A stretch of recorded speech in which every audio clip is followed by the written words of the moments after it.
We all know that exercise can make us feel better, but most people don't know why. It's because it alleviates stress or increases endorphins.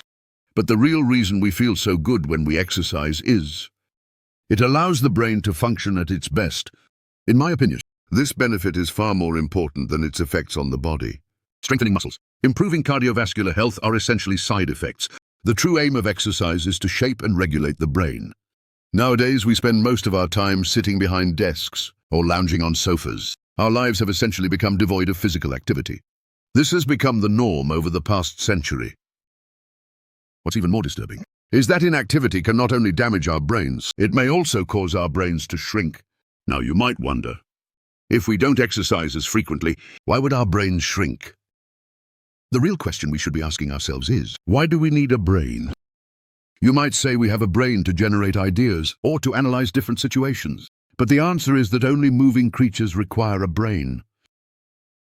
The main purpose of the brain is to execute complex movements. For example, were much larger than those today. However, once they evolved to survive solely on eucalyptus leaves, it meant they needed less movement.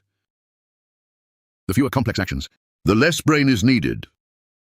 Hence, the koala's brain physically shrank.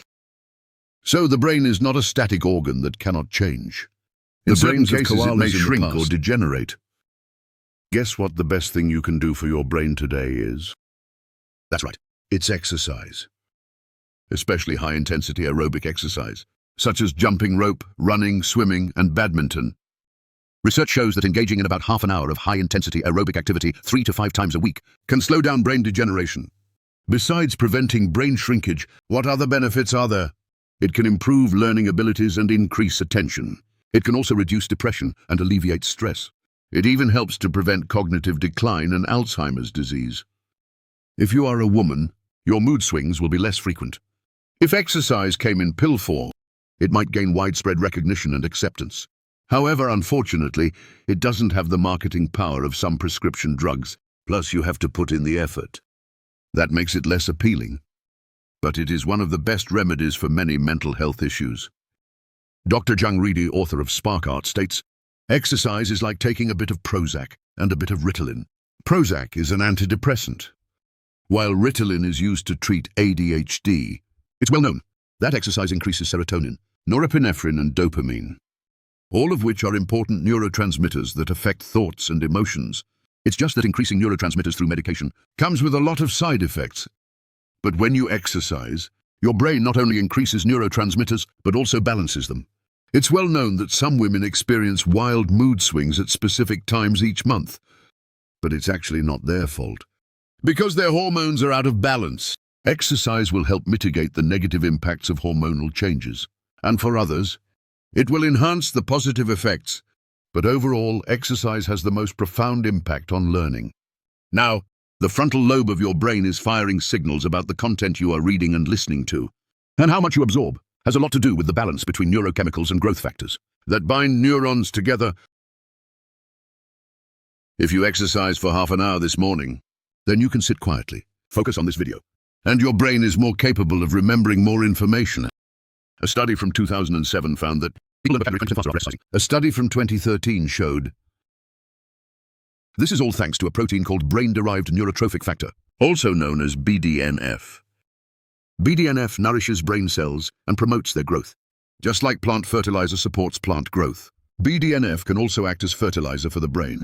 As I mentioned before, just 20-40 minutes of cardio exercise can increase BDNF in the blood by 32%. Exercise can reduce many of our issues, but even if you don't have any problems, and you think you feel great, there are still areas where improvements can be made. You will feel better than ever. Learn faster than before. If you imagine your life as an online game, you can see exercise as a cheat code. But how can you get the best results in the least amount of time? But how can we achieve the best results in the least amount of time? Just as I said, high-intensity cardio is the best method. This includes running, jumping rope, and any activity that elevates your heart rate to 80% of its maximum. The ideal daily exercise amount seems to be 20 to 40 minutes in the morning. For some people, the benefits can last all day, but for most people, they seem to last about 24 hours. If your current lifestyle is quite sedentary, it's best to gradually adjust to these times. 40 minutes is just a suggestion, not a requirement. You can find the best dosage based on your schedule and personal needs, realizing how important exercise is, not just for the body, but also for the brain. That's why I make exercise a core habit in my daily life. Now, when I wake up, I always go for a run or jump rope to prepare for the new day.